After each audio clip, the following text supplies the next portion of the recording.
Ladies and gentlemen, this is my pleasure today to welcome you to our event, which will be a panel which will be registered. And today we are going to talk about innovative regulations which may help enhance transition to a more inclusive world and society.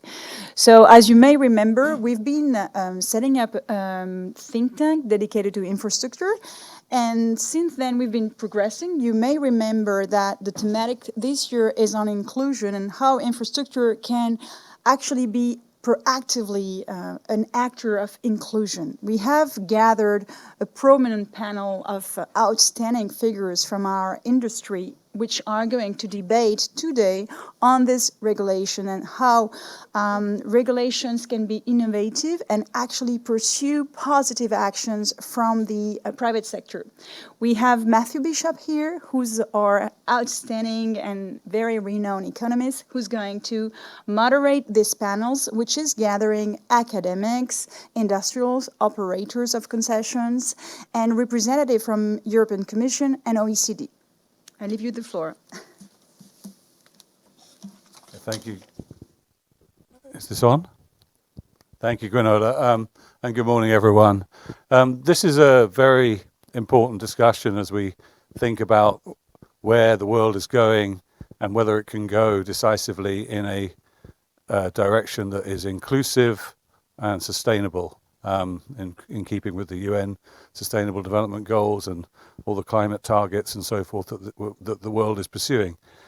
And I think it's widely recognized now that infrastructure is both the core foundation on which a thriving sustainable economy is going to be built, but also that access to infrastructure is widely variable both within countries and between countries, that many people are marginalized or feel they have limited access to infrastructure that they badly need. And so the goal of this panel is to explore what we can do about that over the next few years, and particularly how the private sector and the public sector can each play distinctive roles that maximize the speed and quality of the infrastructure development that's going to take place over the next few years. So we have a great panel, as Gwenola said, to discuss these topics. To my immediate right, we have Sara Ellison, who's an economist at MIT. Then Sebastian Fraisse, who is a CEO at Indigo. On the screen, I hope you can hear us properly, is Elisabeth Kotthaus, who's head of the Unit of Social Affairs, Passenger Rights and Equal Opportunities in the Directorate for MOVE at the European Commission. Morning, Sarah. Morning, Elisabeth. And Nicolas Pinaud, who is Deputy Director of the Directorate for Financial Enterprise Affairs of the OECD, Jerome Stubler, who's CEO at Equans, and Philippe, who's Professor of Economics at University Paris 1, Pantheon, Sorbonne, and holder of the Urban New Deal Research Chair. So welcome, everyone. I want to start off just by diving in with your quick definitions of what we mean by inclusive infrastructure, because that's the title of this panel. I'm going to start with you, Sarah. Define inclusive infrastructure for us. Sure. First of all, let me say I'm happy to be here. Thanks very much. So I guess I would start by saying that there's a typical definition that one might give, which is that infrastructure should be roughly equally accessible and equally usable to everyone. And what I mean by that is in terms of its geographic accessibility, its operating characteristics, and price. But I guess I would like to propose something a little bit more ambitious, which is that maybe we should consider accessibility for people who don't have good alternatives, even more strongly. So maybe we should have an accessible network where the ones that don't have good alternative options have a greater accessibility and greater use for an infrastructure. Thank you. I'll stick with the economists.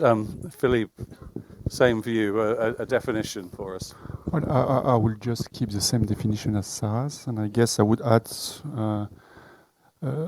additional ingredients. So this should probably be seen as a public service that responds to universal service obligations. So indeed, everybody should be granted the right to travel, even households living in low density areas at affordable prices. So I see this as a mission for public authority that defines a set of objectives, including decarbonization, guaranteed access, and low enough prices. So that's I typically see this as an activity that should be subsidized by a public government. If we talk to business leaders, Sebastian, I mean, how do you see the definition of inclusive infrastructure? Yes, good morning, everyone. I won't be very original, and I will take the word of accessibility. I think it's a key word concerning infrastructure, inclusive infrastructure, and so it means in terms of, for example, transportation and mobility, we are operating concerning Indigo, that it means that an inclusive infrastructure must be accessible to as many people as possible.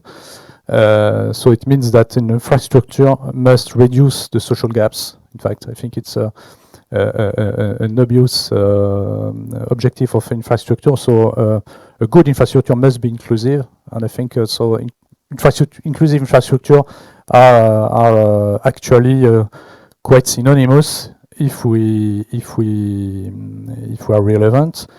Knowing that it's a good questioning, current questioning, because of the energy transitions leading to some decisions that could reduce this initial objective of infrastructure. So it's a very and thank you, Vaubon, for that. It's a very current questioning, I think. And Jerome, the same to you. I'm going not to add anything because it's been very complete. Just a word about energy infrastructure. And energy is for all, energy is an essential need. And so effectively, it needs to be planned as energy production, energy distribution, as an infrastructure, which is belonging to all in the way it is set and distributed and planned. The question is it the case right now? Do we see that in the tender? Effectively, it is present, I would say, in the way the tenders are set. Is it present enough? The answer is no. When you see to the tendering mechanism, you still have, I think, that in the last corner of the tender, but not as a prominent element. And as you said in introduction, it should be. Let's bring in a regulator. Elisabeth, can you give us what you mean by, as a regulator, when you think about inclusive infrastructure? I think we have proposed, and also the Parliament and Council have just had a political agreement on it, on the new 10T regulation on Trans-European Transport Network. And there in Article 4, in the objectives of the 10T network, you find there that this network should support inclusive growth. And how should that be achieved? And it's lined out in the article as first of all, via cohesion. That means accessibility and connectivity of all regions of the Union, paying in particular attention to outermost regions and other remote, insular, peripheral and mountainous regions, as well as sparsely populated areas on the one hand. But secondly, also by increasing the benefits for its users, as all users, meaning ensuring the accessibility for users and meeting their mobility and transport needs, taking into account all their needs they have in different stages, vulnerabilities and so on, people with disabilities and those who live in remote areas, rural, etc. Then also ensuring safe, secure and high quality standards, including quality of services for all users. So, for example, safe parking areas along roads, etc. Then supporting the quality, efficiency and sustainability of transport services, which should be accessible and affordable. And lastly, supporting a mobility that is fit for the changing climate and resilient to natural hazards and human-made disasters, and facilitates the efficient and fast deployment of emergency and rescue services, including for people with disabilities. So you see, I think all the elements the speakers have just mentioned are included in this objective for the Trans-European Transport Network to become really an inclusive one. It has several aspects, but they are lined out now in this new legislation, which should be in the official journal if all goes well before the summer. Great. Nicolas, at the OECD, you talk about quality infrastructure, and is that essentially the same as inclusive infrastructure, and how does inclusive fit into that vision that you have? First of all, if we take a step back, it's interesting to see that there is not necessarily a definition of what infrastructure is. And if you go back to national accounts in particular, and you know that the OECD is basically together with the UN setting the methodology behind the national accounts, there is not a common definition of infrastructure in the national accounts. So the OECD proposed a sort of a multilateral definition of what infrastructure is. But if you look at the various domestic national account system, there are several definitions of infrastructure. And not all OECD countries typically have a definition of infrastructure in their national accounts. Only 5 of them have, and those definitions are different. But if we try to find a definition of quality infrastructure, in particular inclusive infrastructure, I would say there are, in our view at the OECD, 3 dimensions. The first dimension is that it should contribute to local development. It should generate job, and it should generate employment. So that's the first aspect. The second aspect is that infrastructure, inclusive infrastructure, should encapsulate a sort of do no harm principle, so that it should not adversely impact local communities, workers, local communities, indigenous people. So that's a second principle. And the third principle is that indeed it has to do with affordability and access. The benefits of infrastructure should be widely shared, especially with underserved communities. It has also a gender dimension, so it should also contribute to the inclusion of women. And it has to do with, of course, the access of local communities to those infrastructures. So these 3 elements would structure what we can mean by inclusive infrastructure. Great. Well, I think that's very helpful that we've got a sense now of what we're talking about at a high level. We're leaning towards the need for a consistent definition of infrastructure, but the sense that it's something that is a platform that has multiplier effects for the rest of the economy in terms of growth and jobs and so forth. That the kind of areas where we have issues with whether infrastructure is inclusive or not relate to geography. So some parts of the country or a city or the world may have less access to infrastructure. We have issues around income. So people with low income may not have as much access to infrastructure as people with higher incomes. And we have issues about, I guess, diversity and inclusion. So people who maybe have disabilities or are seen, or there may be race or gender issues relating to access to infrastructure. And as I think about it, as I've thought about my career in journalism and as an economist more generally, over the years, this has become, various times, very different policies have been in vogue. In Britain, where I come from, we've gone from sort of state ownership to sort of pretty rampant privatization with water and electricity and others being pushed into the private sector, and now a Labour government potentially coming in that's going to renationalise the rail networks and perhaps take back some of the water companies into public ownership because of changes in, because customers are perceived, to be poorly served by the current arrangements, debates around incentives, different models in different parts of the world we're going to hear about. So America might take a very different model to Germany or France or to Britain, and different models again in the developing world. So we're going to dive deep into those issues now. And I'm just really going to start also in the context of a lot of focus on infrastructure over the last few years has been around the greening of infrastructure, which we did a series of podcasts on last year for InfraVision with sustainability and the circular economy being a key issue.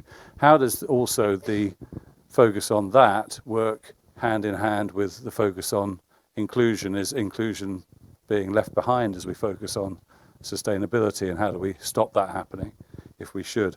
I want to start with Elisabeth. How do we walk this line between expanding infrastructure generally, making sure that it's socially inclusive so that we don't get too many protests on the street that are blocking it, and at the same time make it green and sustainable? Yeah, thank you very much for the questions. Indeed, we have to walk the talk, as we always say, and we have a lot of, let's say, objectives to have a fair, socially fair and inclusive transition also to greening the economy, greening transport, greening also certainly the transport infrastructure. And on the other hand, to see that it is really this process is really inclusive. So for us as regulators, we have two aspects to this. The one is our own staff, so that we also train our staff for seeing this inclusivity dimension of infrastructure, which might not be for everyone very evident from the start. If you plan a road, for example, so to do that in an inclusive way, there are certainly aspects like, for example, safe parking areas and so on. So it is needed that the staff is also that we raise the awareness of our staff, because that is also a precondition to make accordingly the proposals which then are really inclusive. And then on the other hand, certainly we have to then also do our own proposals in this way, and see that we look into the inclusivity of everything we do. And in that context, the new concept of transport poverty has been emerging. You know that from energy poverty, but since 2 years more or less, that has appeared also on the European, let's say, legislative level. It has been the first time defined in the Social Climate Fund. And as you just mentioned, indeed, it has these three aspects. It has to be available, it has to be affordable, and it has to be accessible. And this is something we are working on at the moment, to also find benchmarks and guidance for what is transport poverty, what does that mean for the availability of infrastructure and transport in more general terms.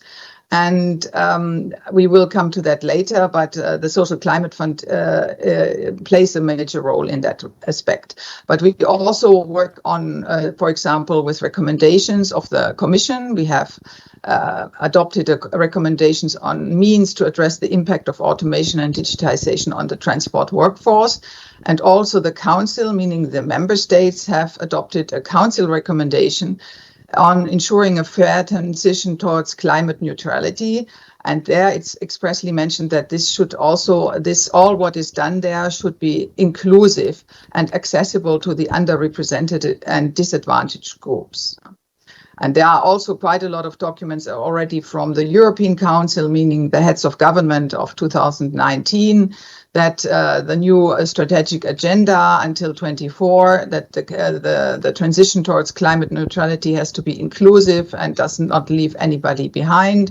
The Green Deal, the European Green Deal stresses this, and we find this aspect also in the national recovery and resilience plans, which have been funded by the Next Generation EU, that these fundings, which should also lead to inclusive growth and social and territorial cohesion. Yeah.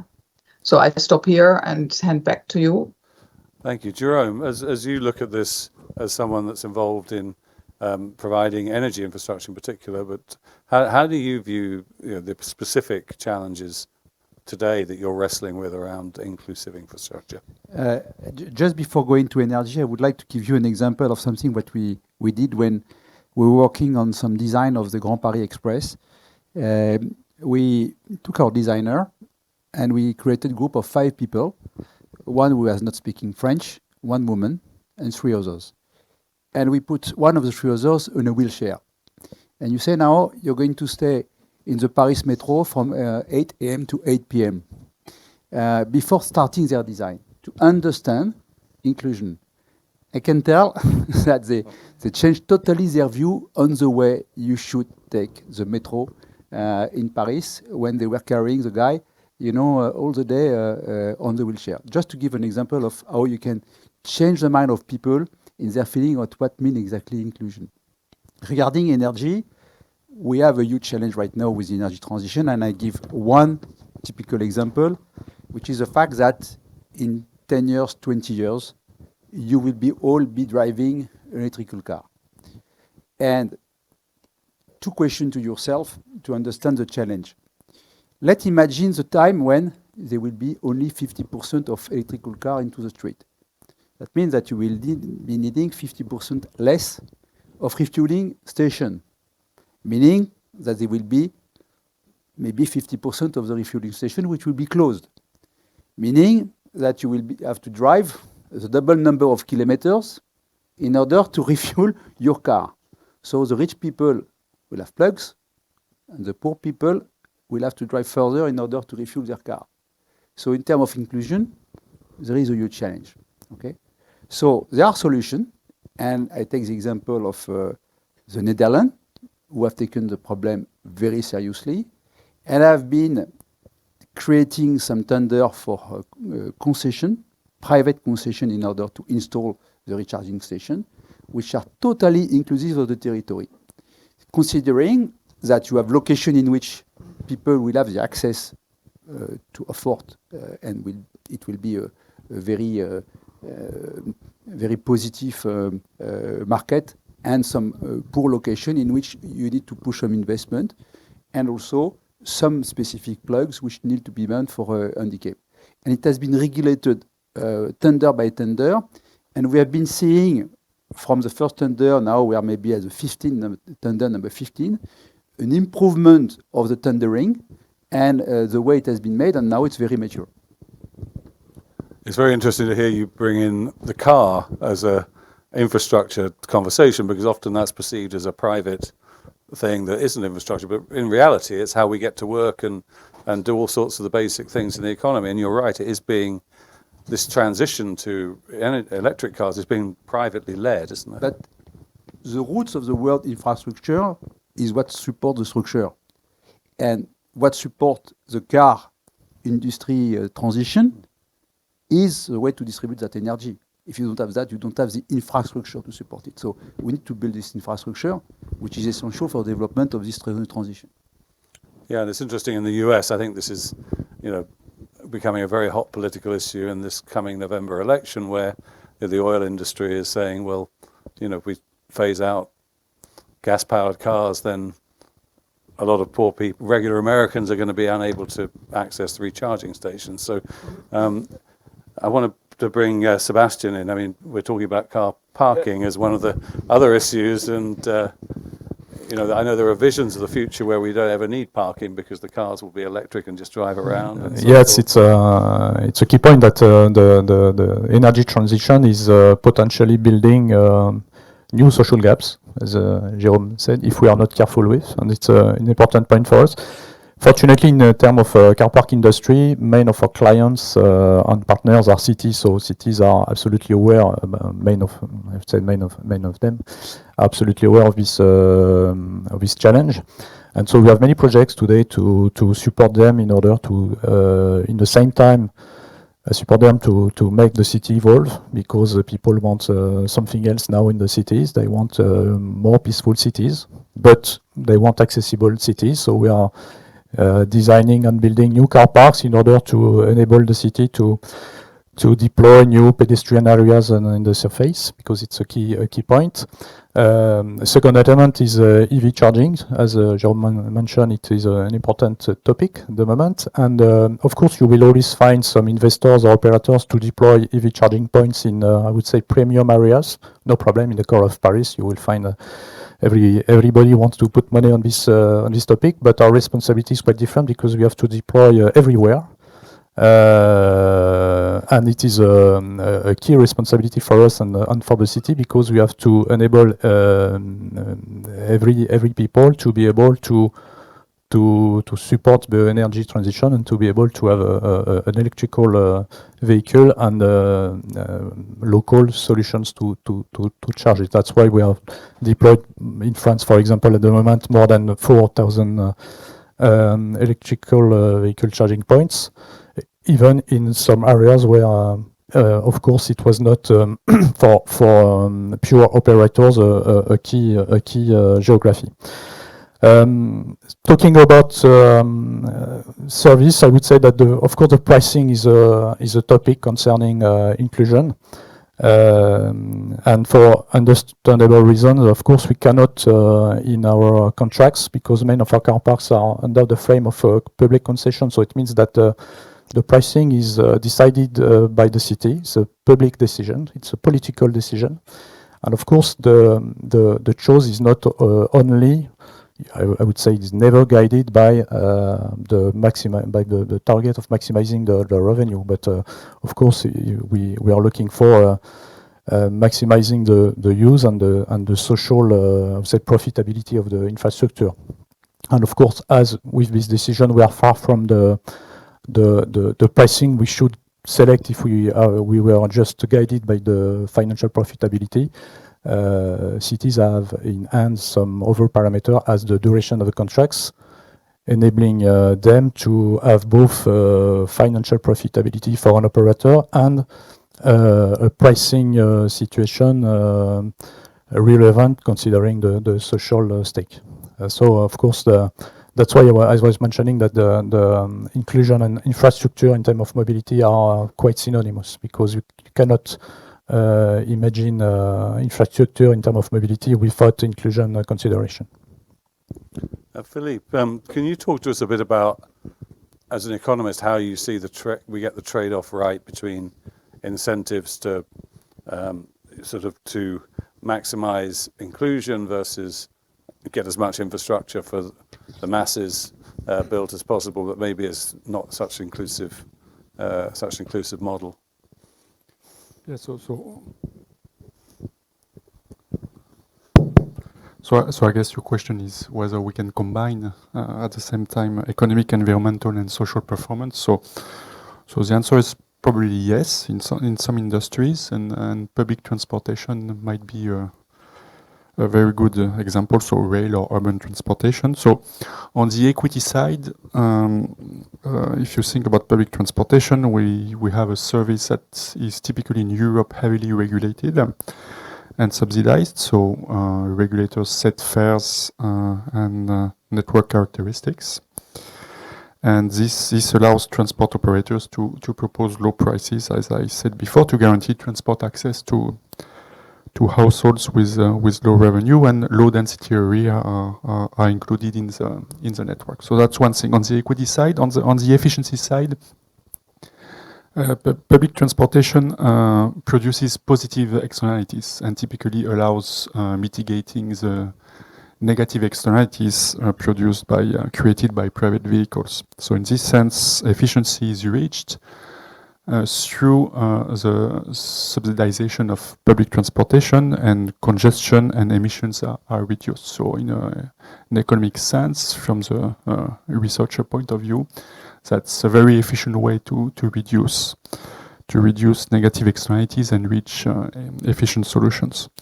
So at the end, a very interesting issue to investigate is what's the right trade-off between increasing ticket prices for consumers that take public transportation and increasing subsidies paid to companies. If you take into account the fact that usually costs are twice higher than revenues in public transportation, at least.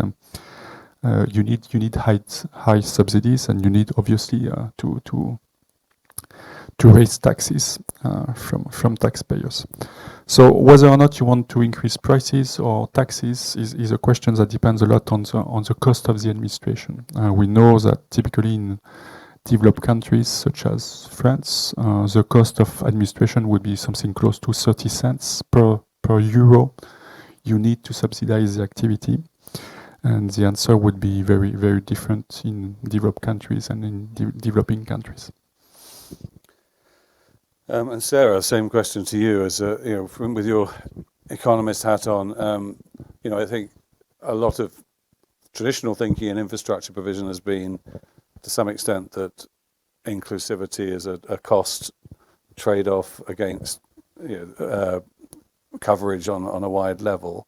But do you see a win-win here, a kind of shared value idea where there's actually more of an economic upside in building in inclusivity into the model from the start?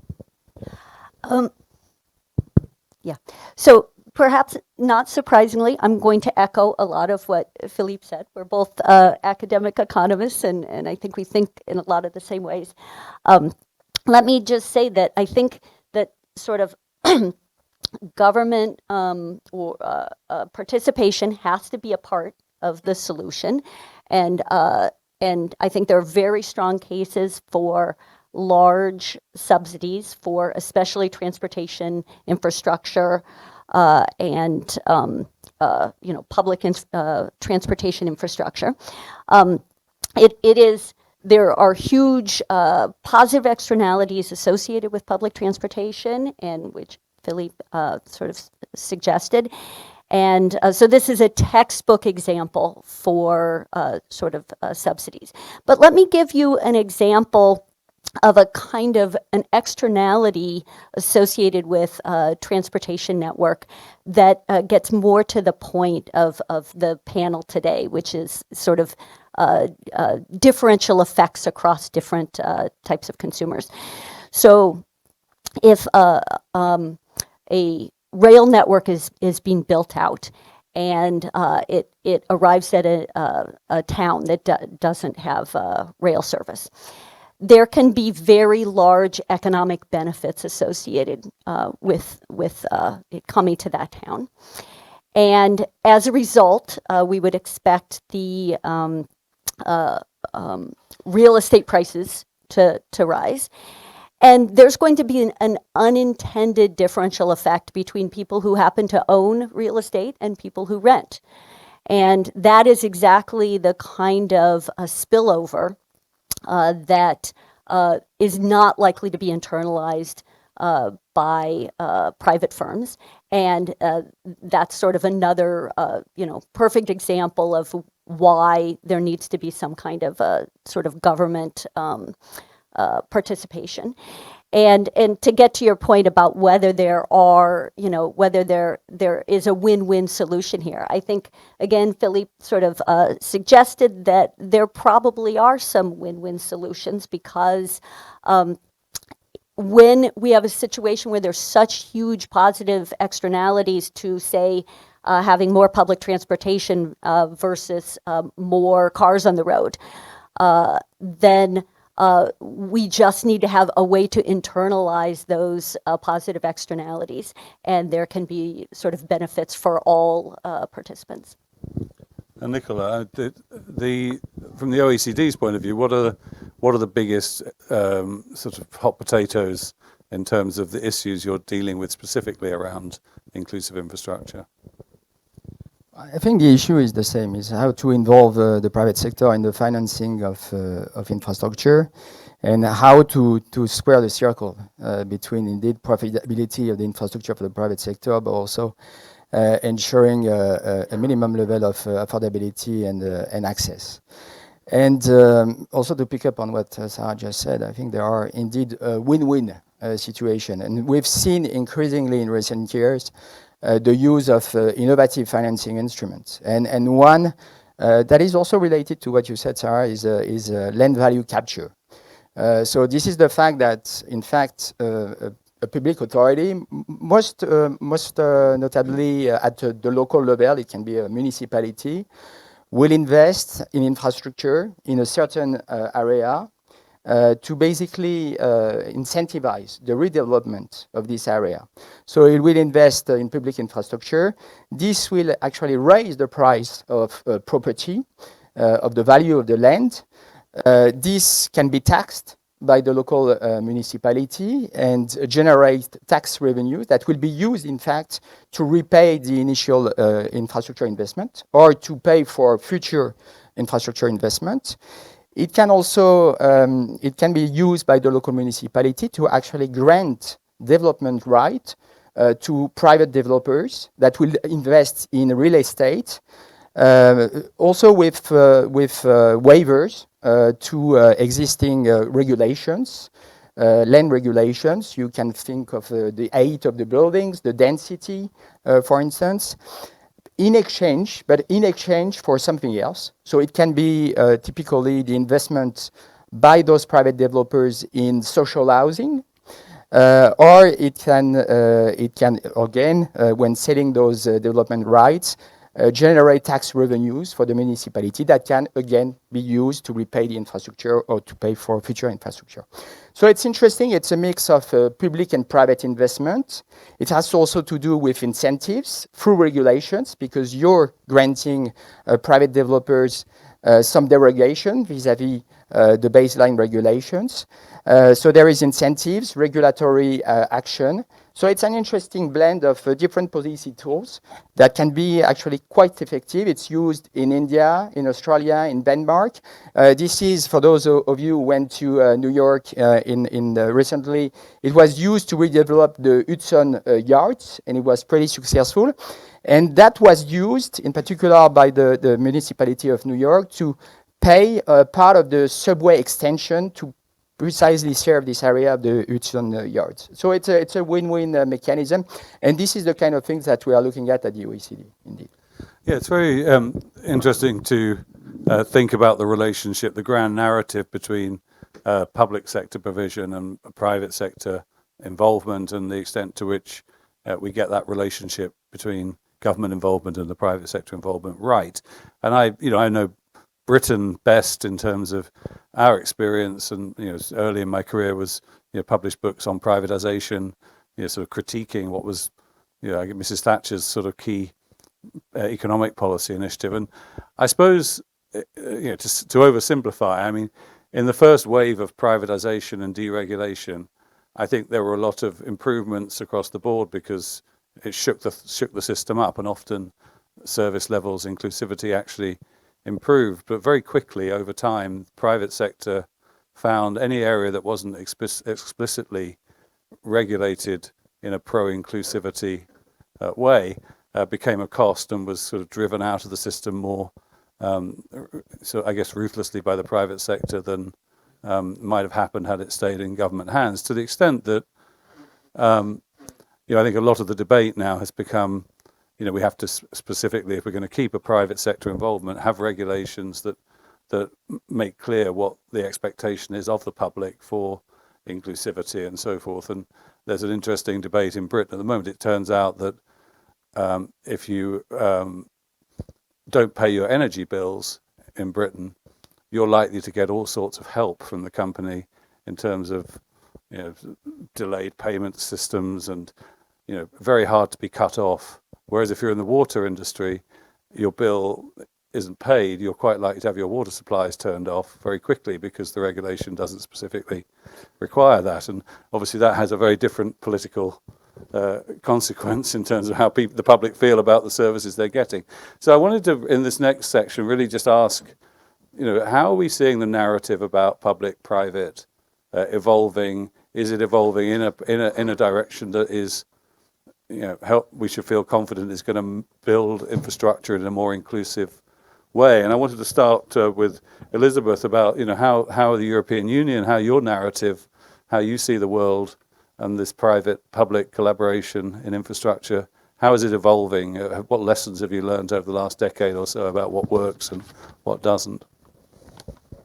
Thank you very much. As I think what we have learned that we have to take care of so-called essential services for our citizens, and they have to be provided in any case, and that has to be made sure by also some regulatory framework, as you just mentioned, energy, water, also transport belongs to these essential services. And that is important also to also for, let's say, our societies as a whole, because we have to to give these opportunities to everyone. And that's why we see also in our, let's say, on EU level in the latest legislation more and more very clearly spelled out the objectives that this infrastructure, like for the 10T or for the Social Climate Fund, that this the greening, all these policies versus greening and the legislation, that they have to be really inclusive, and meaning that if you want to get co-funding by public funds, you have to prove for your project that it is really fulfilling these objectives and also helping to achieve these objectives. So I think this is then very important for selecting projects in the end, meaning starting from the regulation, making the multi-annual work programs, then the annual work programs, then the call for proposals, and then selecting the projects with then also teams which are diverse and inclusive and also trained in that respect, that they then in the end select these projects and also see that projects are promoted who are really inclusive. And we see there that the language in the legislative text has changed, and also I think the approach has changed. It's much more, let's say, in the mind and of everyone, and obvious that we really have to do there something, and that's why it also found its way into the legislation on EU level. And I think, as the other speakers already said, it's extremely important to get this balance right. And as we can see in the last years, there is a certain framework needed that really all users are and all workers and everyone who should profit from this infrastructure is really, in fact, also then considered in the design and planning phase. And what we have also learned, that even if we plan something which is maybe mainly focused on people with disabilities, or mainly focused maybe on women and their itinerary in the cities, etc., which is often still missing because they have completely different itineraries than men until now still, or let's say more generally people who have care obligations than those who don't. But we see that this is more and more taken into consideration, and it is then also a win-win situation, as it is good for everyone. Not only people with disabilities profit from accessible staircases and a good lighting, or whatever you name it, to make infrastructure more inclusive. It's for everyone much more comfortable and much more seamless. And that's why I think this is an important aspect which cannot be underlined enough, that what we do for a certain user group is normally good for all user groups. And just to follow up specifically on one issue I hear a lot from the private sector, which is, that the regulators, the governments are pushing a lot of pressure on greening and sustainability, and often they're not coordinating their policies with the inclusivity agenda. Do you feel that's improving now? I think it's improving. At least I can here speak mainly on the for the EU level. So we have proposed the Green Deal, as you all know, and we have and the last piece, but not the least, certainly, is the Social Climate Fund, and that is dedicated to exactly to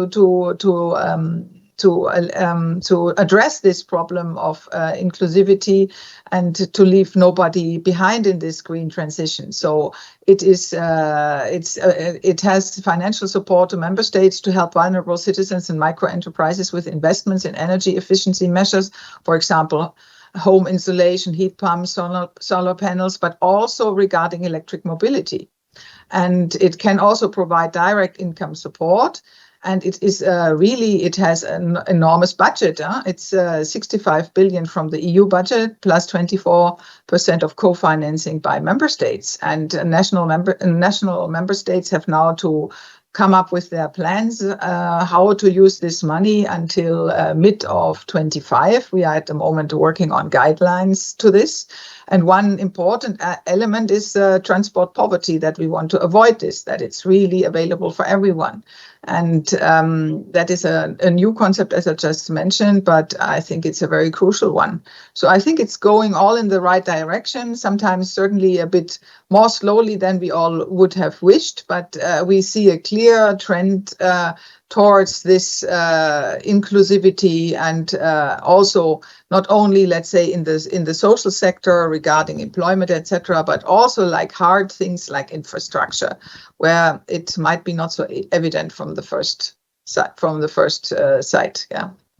So I want to bring the economists in here in terms of the sort of taking the 25, 30, 40-year perspective, and start with you, Sara, in terms of the balance between markets and private sector provision, even within models of public-private collaboration. What have we learnt about what works, what doesn't, and where we should be focusing, getting it right now? So I guess my perspective, not surprisingly, is shaped by sort of the situation in the U.S.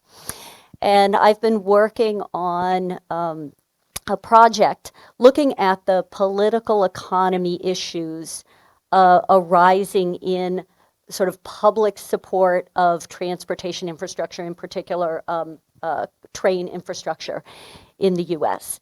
And the situation in the U.S. is different from Europe, obviously. And I've sort of identified some of the usual suspects. We have sort of a very strong lobby, automobile lobby and big oil lobby. We have a federal system where there's a lot of power rests with the states and localities, and that makes sort of large transportation networks harder to implement. And then, as I mentioned before, the sort of example of the unintended sort of consequences of building out transportation networks where, sort of oftentimes the poorest people are the ones that not only don't benefit from the transportation network, but are harmed by it.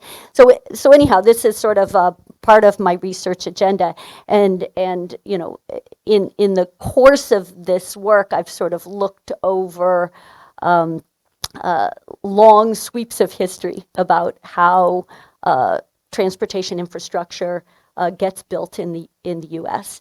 And one sort of sobering fact is that there tends to be a military justification for most large infrastructure, like the Transcontinental Railroad and the interstate system.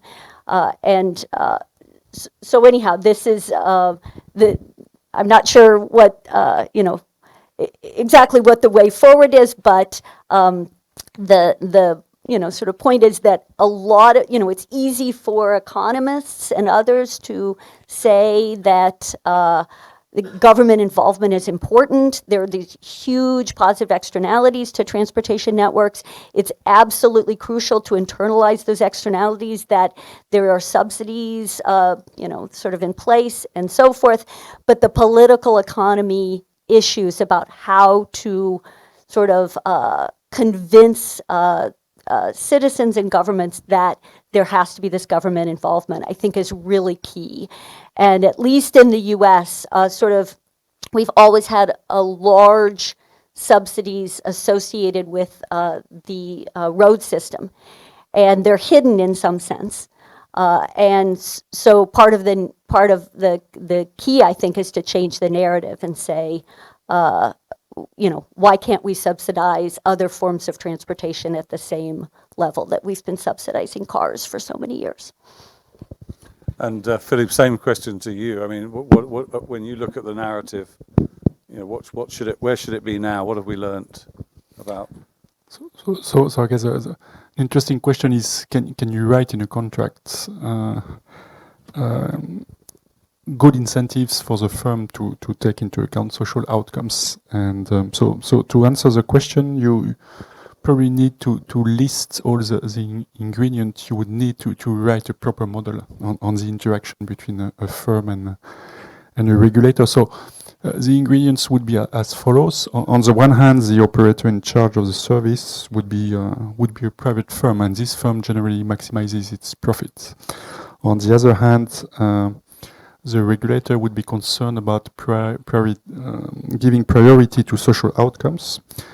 And social outcomes usually entails higher costs for the firm and lower revenue for the simple reasons. So to go back to my public transport example, the transport operator would need to give service to households that are located in remote, low density areas. So this will entail a much higher cost and a lower revenue. So there's typically an important friction between maximizing profit for the firm and dealing with social concerns. So once again, to go back to what has been said before, subsidies are needed, and the best organization, whether you want to keep a strong regulation or whether you want to decentralize the activity to a firm, depends a lot on which organization entails lower social costs. So by social costs, I mean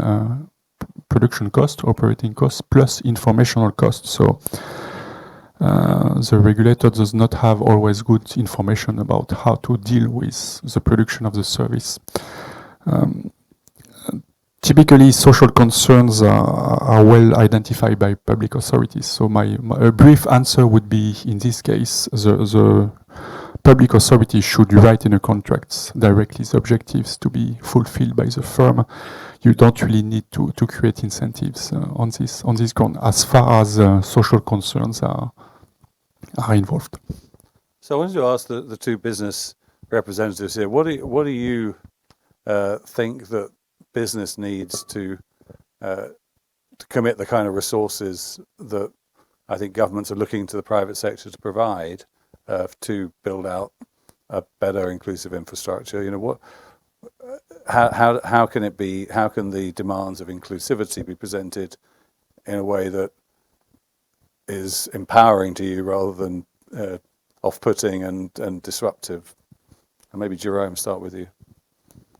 I think infrastructure, it's a question of governance. So we need, because governance provide visibility over time, and clarity on governance is absolutely key to accelerate the investment, the private investment and the public investment in a coherent way. As you very well described in the last half an hour, it's a question of relation to time. When you speak about redistribution of value externalities which are generated by the infrastructures, which would be redistributed by the public sectors and re-regulated between the private sector and the public sector, it's a relation to time. The public sector will have the capacity to regulate the long term, while the private sector will have the capacity to redistribute the short term in a way. So this vision about long term and short term is a question of stability of governance. And as you explained into the US, or what we see is that the shape of infrastructures is a physical representation of the shape of the governance. If you have a country in which the cities are strong, you will have an infrastructure which is at the shape of the city. If you have an infrastructure which is strong, you look to the governance, you will see that the governance is a mapping of that. So if I speak about energy, physically, the optimum is more global than local. That's physics, okay? Because you can share the energy. Storage of energy is very expensive. So if you store less, that means that you need to regulate, that you need to redistribute the energy production, the energy usage. And so that means that you need to have clarity on a governance which define the way we're going to be able to use the energy at a larger scale. But since investment are going to be local, you need to define the way energy needs to be transferred. After this very, I would say, general explanation, let's take one example. District heating. If you use district heating in a city and you redistribute heat in a city, you're going to save between 30% to 50% of the energy by the fact that you're going to share the production of energy instead of having local production of energy, which is not as good as a global one. When you set a district heating system into a city, you make major civil works into the city, you're going to destroy the street, which has been built 2 years before in order to generate a pedestrian pathway or a park. So you see that the cost it will be huge to the city if it's not properly planned. So that's why what we need, and we see so many projects which are not possible and which would generate huge economic impact to the city, which are not possible because of lack of planning. So what is very important and what we request is strong capacity of planning, to make a summary of what really is needed. Yeah, and it's interesting. I think one of the things that annoys the public most is this lack of coordination. So you get one utility comes in, digs the road up, and then 3 months later someone else comes and digs it up. And often that is more of a, the lack of coordination is more of an issue than some of the underlying There is a structures. KPI that I have never seen, is we can rank the city's governance by the durability of the pedestrian pathway. If they change every 3 years because it's replanned, that means that you have a lack of governance. Sebastian, what are you looking for from government and policy in terms of getting? Yes, I confirm that involvement? it occurs, that pedestrian pathway has to change every 3 years. We know that. Yeah, for sure. That I mentioned a few minutes ago that the pricing was a capability in the end of the cities in terms of inclusion to solve the inclusion challenge. But you have some limit in terms of regulation and law because you have I would say a major principle that is the equality of all users of public services. So it is a legal limit the cities have to face. Even if we saw during the last years and for some of these examples for many years, there are some exceptions. The very first one, and many years ago, I think it was the resident tarification in terms of car parking, meaning that at a moment the legislator considered that it was necessary and justified to protect finally the resident from the general tarification in terms of parking. And I think that behind this idea there was already a kind of inclusion reasoning, because it was thought to not to push the poorest people out of the city for sure. Another exception, well known, was of course was concerning the disabled people, because at the moment the legislator in many countries considered that it was possible for the cities to make parking free for disabled people. It's surprising to see that concerning the on-street car parking, this capability is very largely deployed, but not at all concerning the off-street car parks. And I think the city, I think they were right to do so, because the main priority concerning disabled people in off-street car park was to make this infrastructure accessible, technically, I would say, and for our industry and for many ones concerning public infrastructure, there was huge investments and works to enable disabled people to have the same access as other people in our infrastructure. And finally, I mean, it's interesting that has often been resisted. People have said this is going to cost way too much money to give this kind of accessibility. Yeah. How has that turned out in practice? Has that been? Yes, the costs were huge, but thanks to especially the concession model, it was not so difficult to finance. As I mentioned a few minutes ago, Thanks to, for example, the duration of the contracts, it was possible to finance this kind of deployment and capex, giving to operators 1, 2, 3 more years in terms of operation to finance this additional investment. And the last exception to this huge principle of equality of all users of public services was, of course, the recent specific tarification possible for the low emission vehicles. Not always deployed today, but it will. I think it will be more and more frequent. So at the end, if cities would like today to deploy new tarification for example, lowest income people, the poorest, it is not legally possible. Income cannot be yet a criteria in terms of tarification in our industry. I mean, and so it will be legally probably necessary at a moment, knowing that it will be a little bit complicated in terms of operations. But thanks to our now new digital tools, it will be finally not so difficult to manage and to set up. So I think it can be a new way in terms of evolution in our industry. It's interesting that you bring up technology, and I'm thinking particularly we should talk about transport, and which has been mentioned by most people in terms of one of the areas where there's a lot at stake over the next few years in terms of the choices that are made about inclusive infrastructure, because we're at a point of rapid technological change throughout history. The invention of the railroad became a sort of redefined what it meant to be an inclusive, included in the ability to travel. The emergence of civil aviation, suddenly became your right to fly abroad on holiday and so forth, which wasn't in the ordinary vision of inclusivity before that.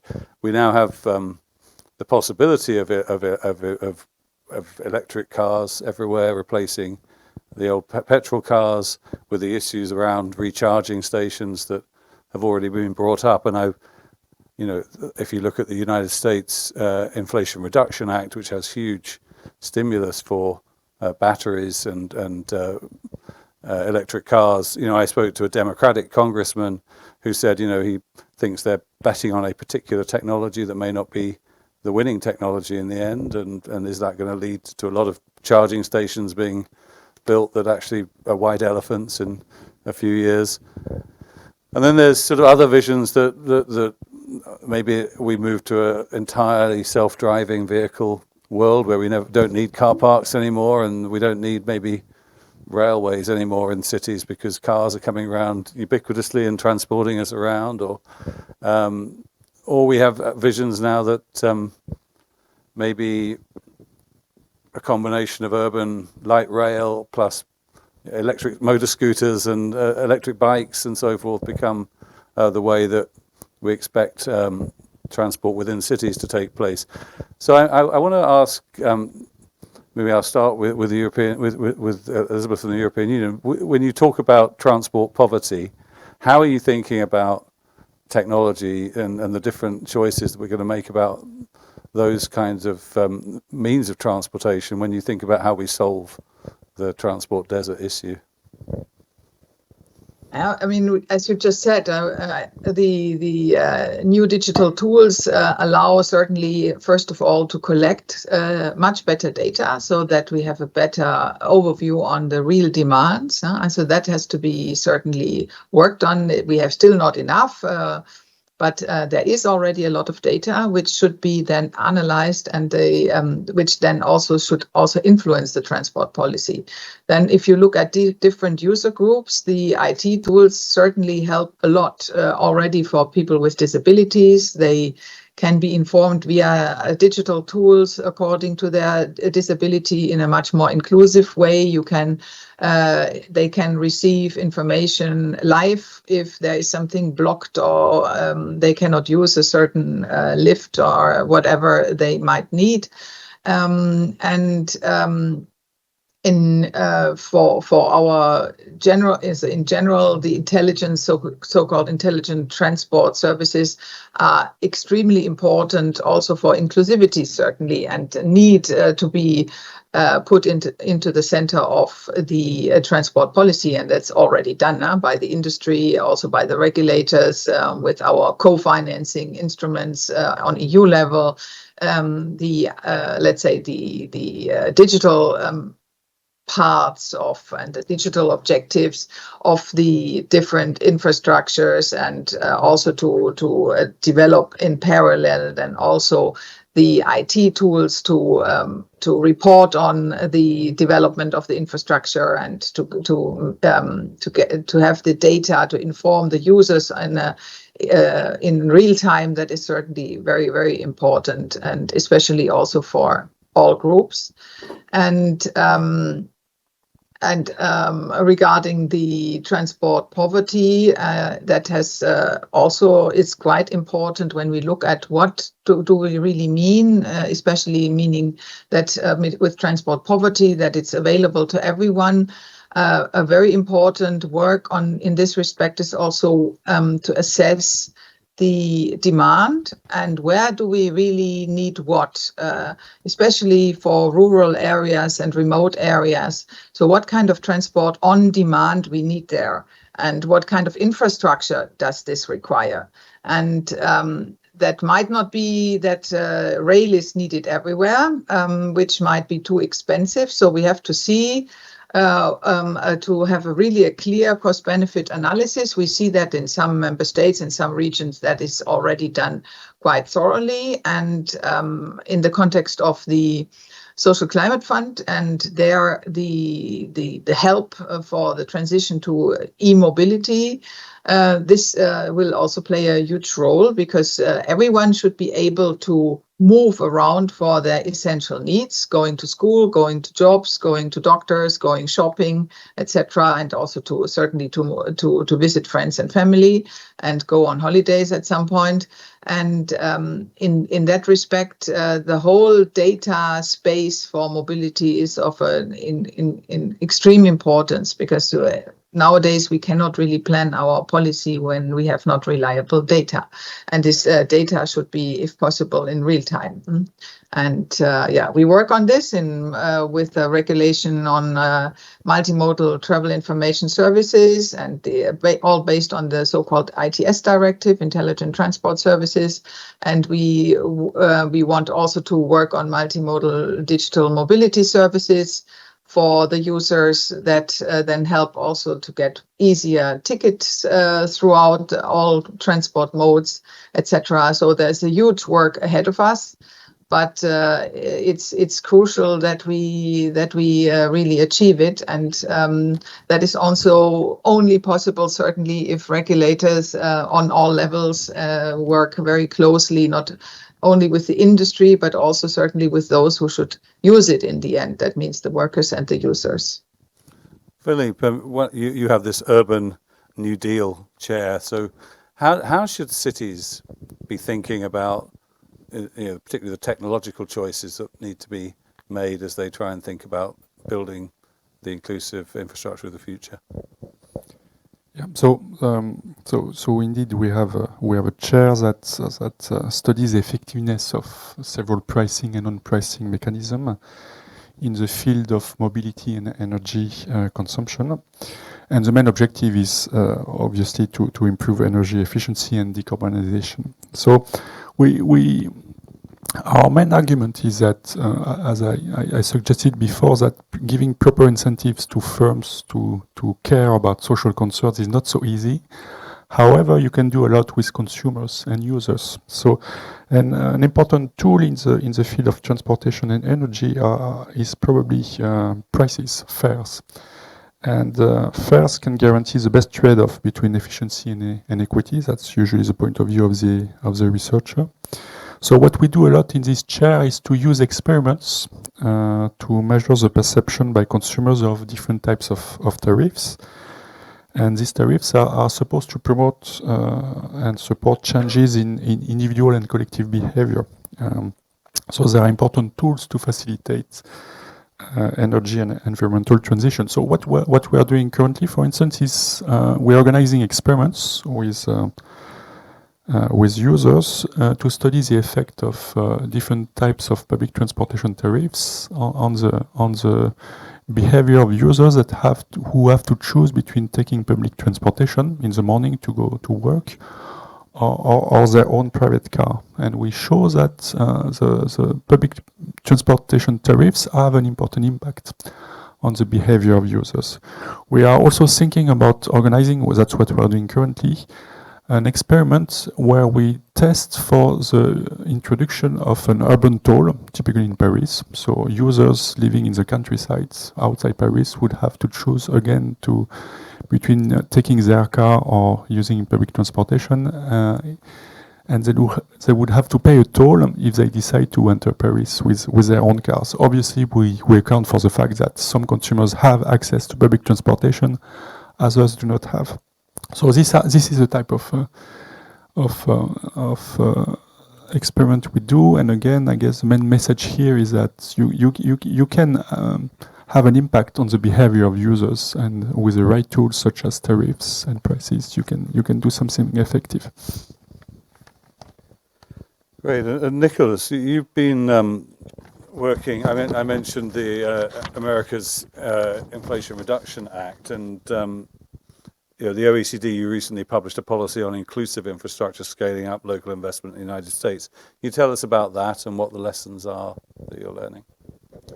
First of all, it must be noted, and I guess that everybody knows that in the room, that there is a massive investment gap in the US. There was a study from the American Association of Civil Engineers in 2021 that actually estimated this investment gap at around 2.6 trillion US dollars for the decade 2020-2030.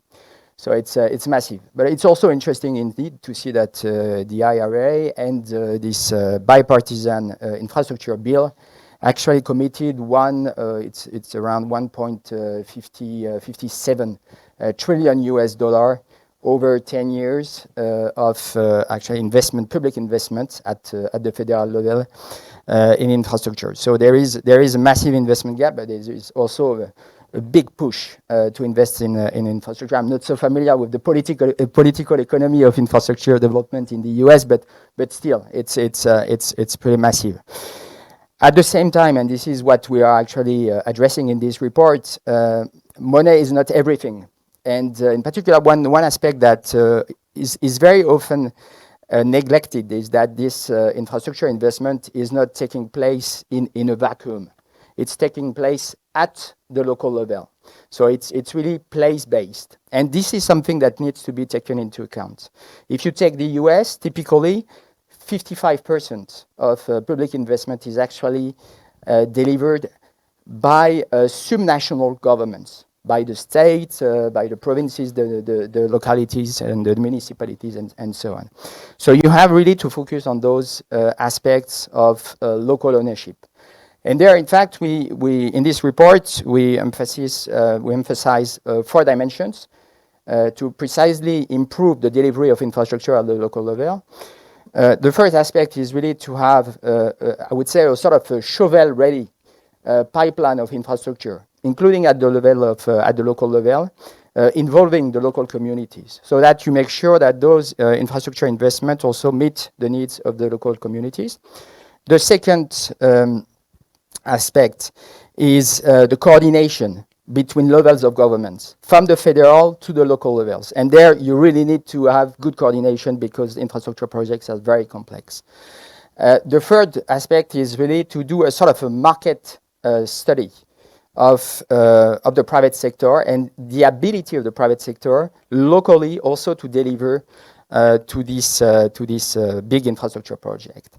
And the fourth aspect, of course, is to build capabilities at the local level in subnational governments. And most often what we see is that there is a lack of capabilities, a lack of skills to administer, to develop, and to build those pipeline of projects at the local level. So IRA, fantastic, but really need to be accompanied by proper capacity building at the local level. Great.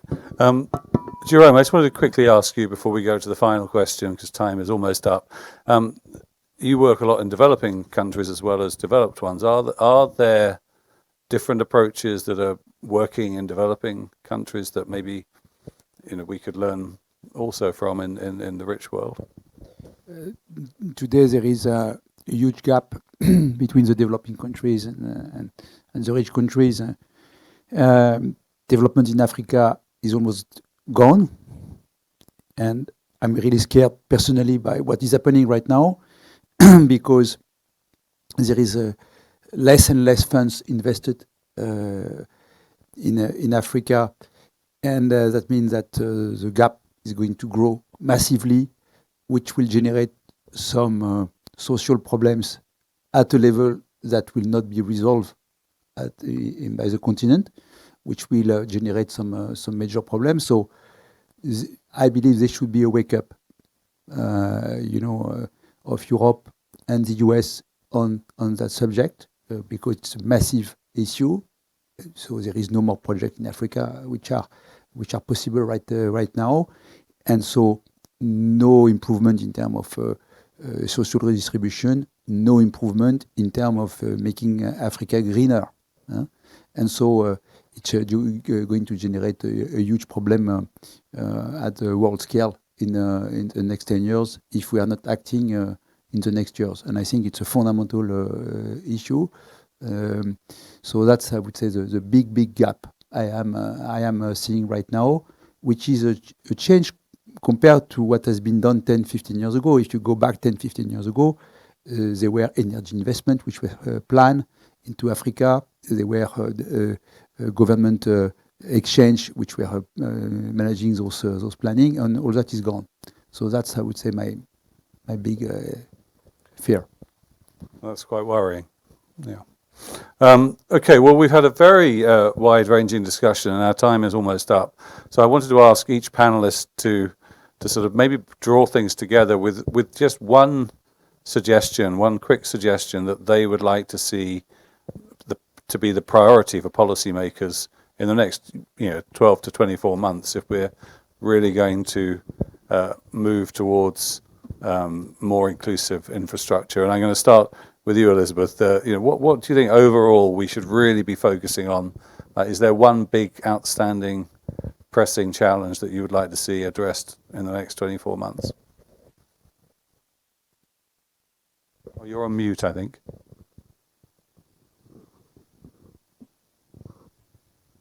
Sorry for that. Yeah, so I think we have already, let's say, the framework in place in many aspects. So that inclusiveness is really a policy objective, which is even to be found in hard legislation. So I think in the next 24 months, what is the challenge really to make this work? That means to see with all those who then implement this legislation that we come in practice also to inclusive projects, and which have then in the end really inclusive effects.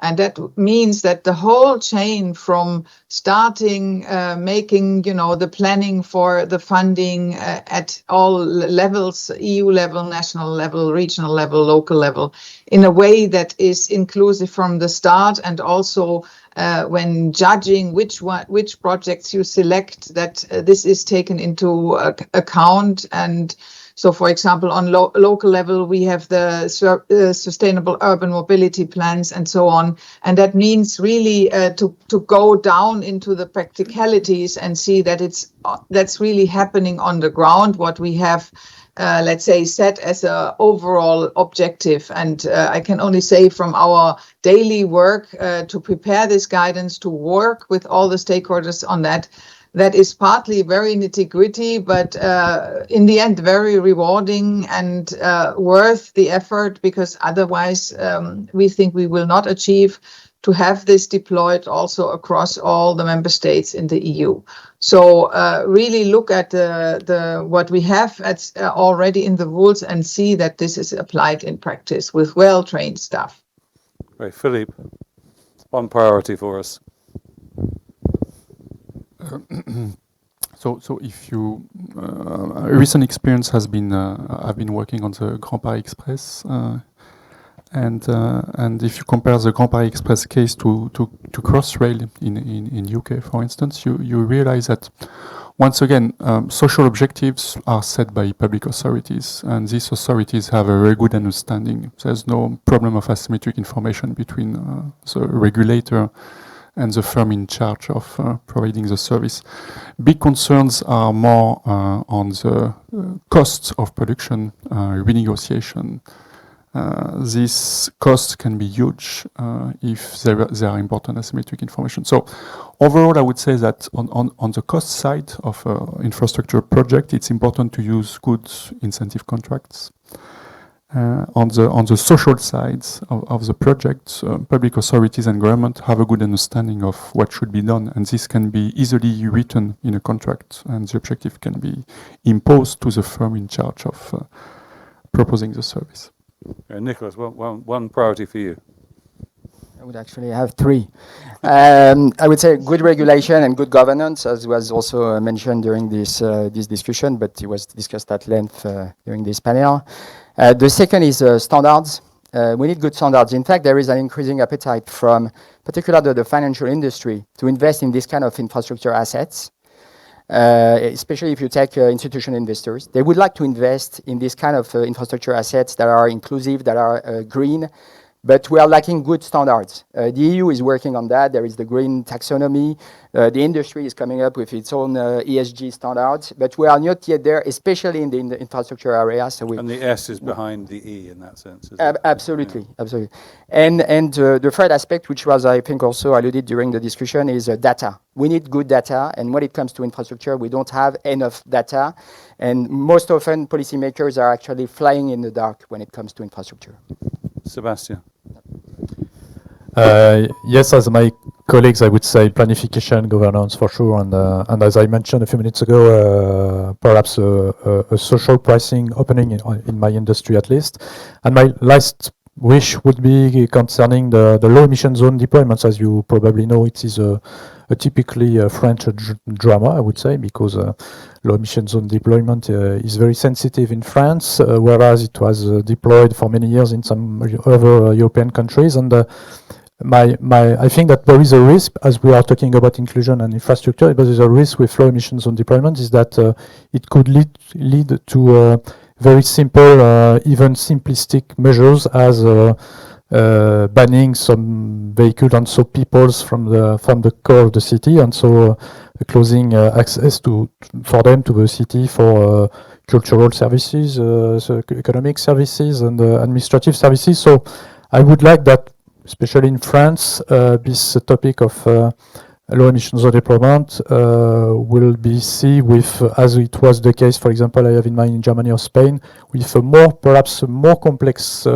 approach, but I think more relevant. For example, keeping for these people some very reduced rights to access, but not zero. For example, once a week or once or twice a month, just to enable these people not to be I would say excluded from the core of the city, because the city is I would say the place to be, the place to live and to meet people. So I think it is a key aspect of our actuality, and as you probably have in mind, in France the things are not so well started as we saw in the press. Yeah, those emission zones are also a political issue in Britain. So if for a moment they were the Conservatives' big hope for getting back in by opposing the low emission zones. And I say it will be probably more complex, but things are already on pure technically on consideration. We can do that as we did for example. It's just a question of deploying systems of control of right accesses. We do it for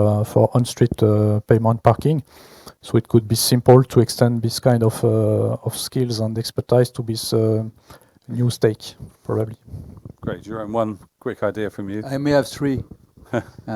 Number one, invest in more public servants in the capacity to deal with the energy transition. There is lack of competence in the local authority. It was said 2 weeks ago by Patrick Poyennet at the French Senate. It's absolutely essential. We are waiting 3 years to get a capacity to plug a PV solar system. The second element is having European community looking to what is done in Chile regarding private initiative. Private initiative is a good tool for innovation. We need to have more innovation in concession. And so look to the regulation which is present right now in Chile, which is helping private initiative to grow a solution with an advantage to the guy which is proposing, which is something which is very important. And the last element, which is an infrastructure we are not speaking of, which is the one we are using every day, is public street. Public street, there is a problem in public street, in social acceptance of public street, which is security. And I would like that, in particular, Europe reopen the way that data privacy is dealt with the capacity of using IA in order to protect people who are scared to come at night in their own public street. And so technology are there. It's a question of governance in order to be able to make public street safer again. And we have in some cities the map of streets which are not usable anymore in France at night, and it is increasing. So it's a fear that we need to take. Great, and I'll give the last word to you, Sara. Oh, thanks. It's a lot of pressure to have the last word, but I guess the last word I will say is to echo something that Elisabeth said a few minutes ago, data.